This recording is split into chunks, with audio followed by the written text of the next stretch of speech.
नमस्कार मित्रों, आप सभी का और एक बार हार्दिक स्वागत करता हूं। अभी हम कीवर्ड प्रसंग से एमसीक्यू पढ़ेंगे जो परीक्षा के लिए काफ़ी उपयोगी है। आप लोग अंत तक देखने का जरूर प्रयास करेंगे।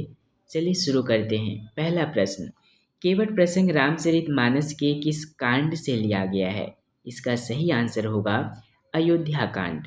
कीवर्ड प्रसंग रामचरितमानस के अयोध्या कांड से लिया गया है।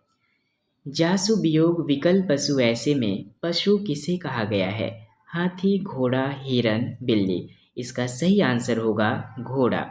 मित्रों, ये सभी पशु का ही नाम है, लेकिन कीवर्ड प्रसंग के संदर्भ के अनुसार ये पंक्ति घोड़ा के लिए कहा गया है।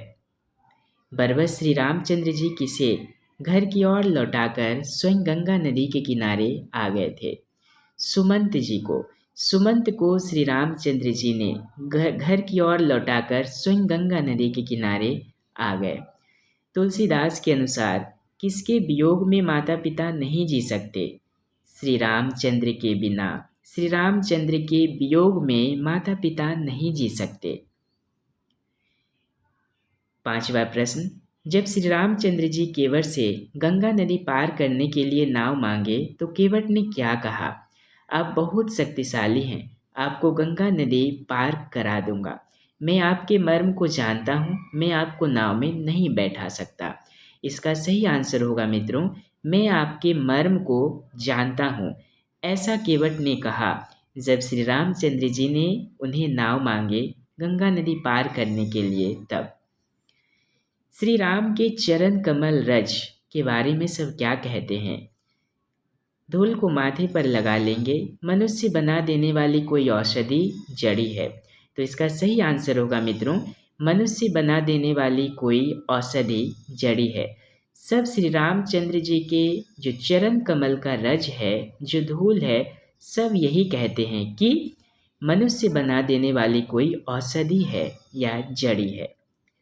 चरण कमल के धूल के स्पर्श से एक शिला किसमें परिवर्तित हो गई? कंकड़, पत्थर में, सुंदर स्त्री में, तुलसी में। तो चरण कमल के स्पर्श से एक शिला एक सुंदर स्त्री में परिवर्तित हो गई। अगर केवट श्री राम के चरण को बिना धोए नाव में बैठाएंगे तो नाव क्या बन जाएगी? ऋषि की पत्नी, राजा की पत्नी, पत्थर और धूल। तो इसका सही आंसर होगा ऋषि की पत्नी। ऐसा केवट प्रसंग में कहा गया है कि अगर श्री राम चंद्र के चरण को बिना धोए बिना पखारे अगर नाव में बैठाएंगे तो उनकी जो नाव है क्या बन जाएगी? एक ऋषि की पत्नी बन जाएगी। श्री रामचंद्र जी को नाव पर नहीं चढ़ाने के लिए केवट नाव और अपनी दीनता के बारे में क्या कहते हैं? पत्थर से कठिन लकड़ी तो नहीं है, इसी से मैं सब परिवार को पालता हूँ, मैं और कुछ कारोबार नहीं जानता हूँ। उपरोक्त सभी। तो इसका सही आंसर होगा उपरोक्त सभी। तो ये सभी बातें केवट श्री रामचंद्र जी से कहते हैं और अपनी दीनता के बारे में कहते हैं कि हे प्रभु, मैं आपके चरण को बिना धोए नाव में नहीं चढ़ा सकता, क्योंकि मैं कोई और कारोबार नहीं जानता, मैं इसी से परिवार को पालता हूँ, पत्थर से कठिन लकड़ी तो नहीं है। इसका सही आंसर होगा उपरोक्त सभी। श्री रामचंद्र जी को गंगा पार करने के लिए केवट किसकी आज्ञा मांगते हैं? नाव लाने की, जल लाने की, चरण कमल को धोने की, घर जाने की।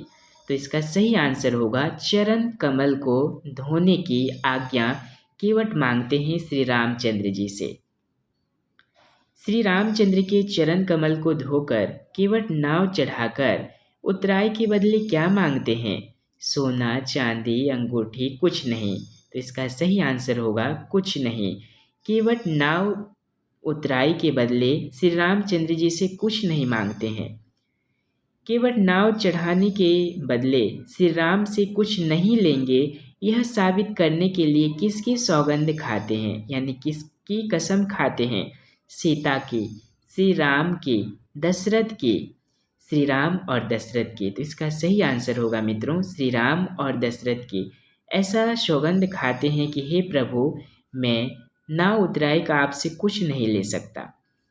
केवट को चाहे कौन तीर मार दे, फिर भी श्री रामचंद्र जी को बिना पांव धोए नाव पर नहीं चढ़ाएंगे।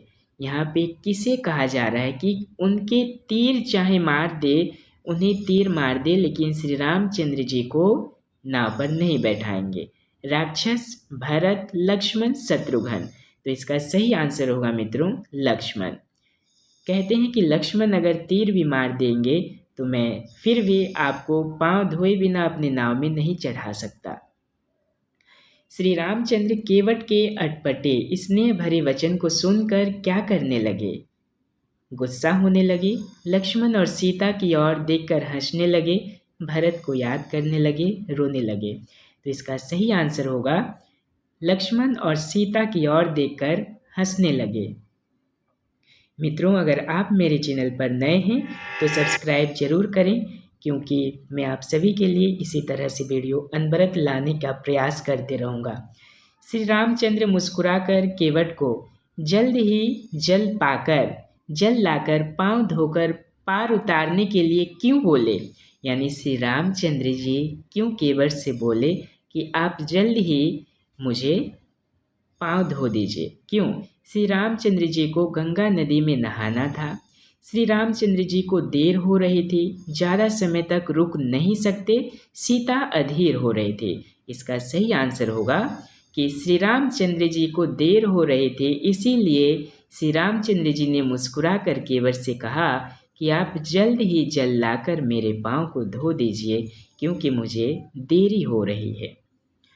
किनका नाम एक बार स्मरण करने से ही मानव अपार भवसिंधु से पार हो सकता है? श्री राम, भरत, लक्ष्मण, सीता। इसका सही आंसर होगा श्री राम।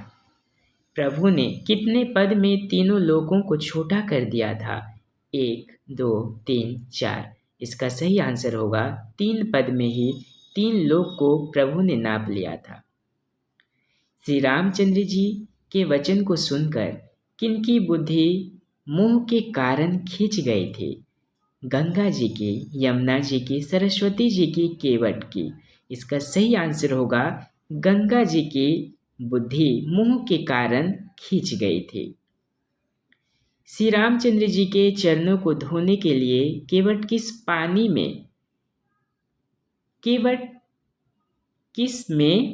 में पानी भरकर ले आया था? क्षमा चाहता हूँ। किस में पानी भरकर ले आए थे केवट श्री रामचंद्र जी के चरण को धोने के लिए? परात में, कठवता में, बाल्टी, मग में। इसका सही आंसर होगा कठवता में पानी भरकर लाए थे। श्री राम के चरण कमल को धोने के बाद फूल बरसने से कौन ईर्ष्या करने लगे? दानव, देवता, मुनि, ईश्वर।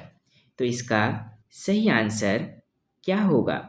इसका सही आंसर होगा देवता, क्योंकि देवतागण जितने भी थे जब फूलों की वर्षा होने लगी तो वे ईर्ष्या करने लगे। जब केवट श्री रामचंद्र जी के चरण को धो दिए तब उस समय फूलों की वर्षा होने लगी और देवतागण जितने भी थे सभी उन्हें ईर्ष्या करने लगे। केवट श्री राम के चरण कमल को धोने के बाद उस जल को क्या किया? केवट उस जल को क्या किया जिस जल से केवट ने चरण कमल को धोया था? उस जल से स्नान कर लिया, गंगा नदी में बहा दिया, चरणोदक को पी लिया, चारों ओर छींट दिया। इसका सही आंसर होगा चरणोदक को पी लिया। उस जल को चरणोदक भी कहा जाता है। इसका सही आंसर होगा चरणोदक को पी लिया। केवट श्री रामचंद्र जी को पार करने से पहले किसे चरणोदक के प्रभाव से भवसागर से पार किया? लक्ष्मण को, सीता को, निषाद राज को, अपने पितरों को। तो इसका सही आंसर होगा अपने पितरों को। श्री रामचंद्र जी को पार करने से पहले उन्होंने पहले अपने पितरों को पार किए। प्रभु श्री राम गंगा नदी पार कर उतरने के बाद मन में संकुचित होकर क्या सोचने लगे? केवट को लौटा देना है। भरत को याद करने लगे। केवट को गंगा उतराई का कुछ नहीं दिया, माता पिता कैसे होंगे? तो इसका सही आंसर है कि केवट को गंगा उतराई का कुछ नहीं दिया, मन में ऐसा सोचने लगे श्री रामचंद्र जी। जब प्रभु राम केवट को नाव उतराई का अंगूठी दिए तो केवट क्या करने लगा? अंगूठी ले लिया। व्यवहार व्याकुल होकर चरण पकड़ने लगा। अंगूठी को गंगा नदी में फेंक दिया, अंगूठी सीता जी को लौटा दिया। तो इसका सही आंसर होगा मित्रों, व्याकुल होकर केवट चरण को पकड़ने लगा। जब श्री रामचंद्र जी ने उन्हें अंगूठी प्रदान कर रहे थे तो व्याकुल होकर चरण पकड़ने लगे। श्री राम केवट को क्या देकर विदा किया? अंगूठी, जल, निर्मल भक्ति का वरदान, शक्ति।